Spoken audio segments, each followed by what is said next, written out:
Thuckalay beer Muhammad அப்பா பீரப்பா ஒரு சூஃபி ஞானி, சித்தர் மற்றும் கவிஞர். தென்காசியில் பிறந்து கேரளாவில் வாழ்ந்து பின்னர் தக்கலையில் நிலை பெற்றார். இவரின் ஞானப் பாடல்கள் தமிழுக்கும் சூஃபித்துவத்திற்கும் கிடைத்த பொக்கிஷம். இவர் சதக்கத்துல்லா அப்பாவின் சமகாலத்தவர். சாதி மத பேதமின்றி அப்பா என அழைக்கப்படுகிறார். சித்த நாகார்ஜுனர் எனவும் அறியப்பட்டு தனது ஞான பாடல்கள் மூலம் மனித குலத்திற்கு வழிகாட்டினார். பிறந்த ஆண்டு உறுதியாக தெரியவில்லை. 16 அல்லது 17ஆம் நூற்றாண்டு எனப்படுகிறது. தென்காசியை சேர்ந்தவர். ஆனால் தன் வாழ்நாளின் பெரும் பகுதியை மலையாளக் காடுகளில் கழித்தார். இளமையிலேயே ஆன்மீகத்தில் ஈடுபாடு கொண்டவர். சதக்கத்துல்லா அப்பா அவர்களின் சமகாலத்தவர். முகலாய மன்னர் அவுரங்கசீப் காலத்தவர். மலையாள பகுதிகளில் இருந்து தக்கலைக்கு திரும்பி எளிய குடும்பத்து பெண்ணை மணந்தார். நெசவு தொழில் செய்து குடும்பம் நடத்தினார். சூஃபித்துவம், சித்தர் மரபு இரண்டையும் இணைத்தவர். ஞானப் பாடல்கள் என்றழைக்கப்படும் தத்துவ பாடல்களை இயற்றினார். 108 சித்தர்களில் ஒருவர்.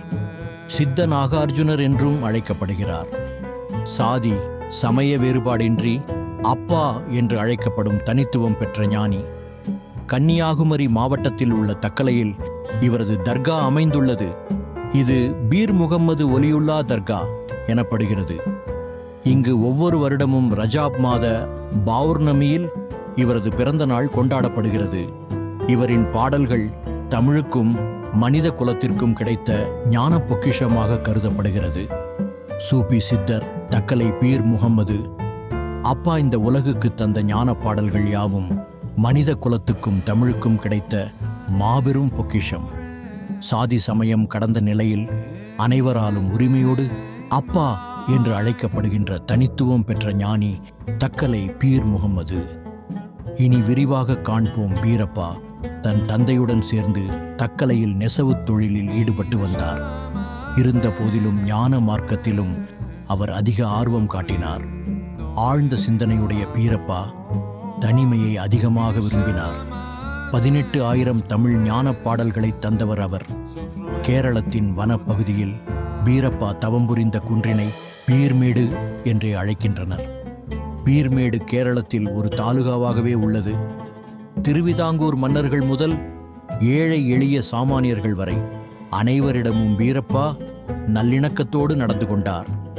ஏழை பணக்காரன் என்று பாகுபாடு பாராமல் தன்னை நாடி வருபவர்களின் நோய்களுக்கும் துயரங்களுக்கும் இறைவன் அருளால் பீரப்பா மருந்தாகினார், தீர்வாகினார். இறைவனை பற்றிய உண்மைகளை அறிந்து சித்தம் தெளிந்தவர்களை சித்தர்கள் என்கிறோம். பீரப்பாவும் ஒரு மகா சித்தராகவும் ஞானமேதையாகவும் விளங்கினார். சித்தர்களின் பாடல்கள் தொகுப்பான பெரிய ஞானக்கோவையில் பீரப்பாவின் ஞான ரத்தின குறவஞ்சி, திருமெய்ஞான சரநூல் ஆகியவை இடம்பெற்றுள்ளன. பீரப்பா பாடிய ஞான ரத்தின குறவஞ்சியின் முதல் 17 பாடல்கள் மனித கருவியல் குறித்து பேசுகிறது. சுமார் 400 ஆண்டுகளுக்கு முன் விஞ்ஞானம் வளர்ச்சி அடையாத அந்த காலகட்டத்தில் பீரப்பா கூறும் கருவியல் குறித்த புள்ளி விவரங்கள் நம்மை மெய்சிலிர்க்க வைக்கின்றன. கருவில் சிசுவுக்கு ஆரம்பமாக முளைத்த உறுப்பு எது என்று கேட்ட பீரப்பா, அது மூளை முனையின் 2 கண்ணிகள் சிறு முடிச்சுகள் என்கிறார். இது போன்ற பல நுட்பமான கேள்விகளுக்கு பீரப்பா தனது பதிலை ஞானரத்தின குறவஞ்சியில் மிக தெளிவாக கூறுகிறார். ஜீவனின் சாட்சியாக விளங்குவது சுவாசம். அது பற்றிய அநேக ரகசியங்களை பீரப்பா தனது திருமெய்ஞான சரநூலில் பேசுகிறார். இன்னும் மனத்தை ஒடுக்கி சுவாசத்தை எவ்வாறு கையாள வேண்டும், அதை எவ்வாறு மனித உடல் கூட்டில் பூட்ட வேண்டும், சரக்கலையினை அறிந்து சிரஞ்சீவியாக எப்படி வாழ்வது என்பது போன்றவை குறித்து சரநூலின் 30 பாடல்களில் பீரப்பா விரிவாக விவரித்திருக்கிறார். பீரப்பா தனது ஞான புகழ்ச்சி பாடல்களில் இறைவனின் பேராற்றல், எல்லையற்ற வல்லமை, மேலான புகழ்ச்சி குறித்தும் பாடல்களை பாடியுள்ளார்.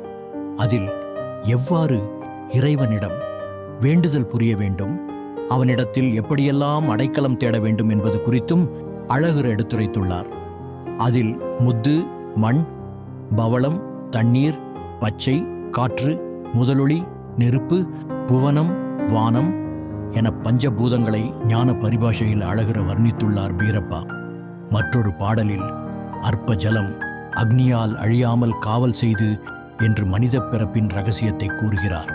பீரப்பாவின் ஞானக்குருவின் பெயர் ஹஸ்ரத் ஷாஹி மீரான் கனி தர்வேஷ் காதிரியி என்பதாகவும், இதை பீரப்பா தனது பாடல்களில் மீராகனி சீஷர் சீடன் பீர் முகம்மதுக்கும் என பாடுகிறார்.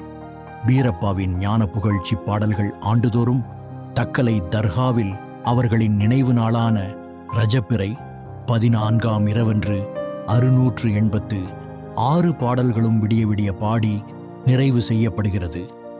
இறுதியில் அங்கு கூடியிருக்கும் அன்பர்களுக்கு கனிவர்க்க நேர்ச்சையும் வழங்கப்படுகிறது.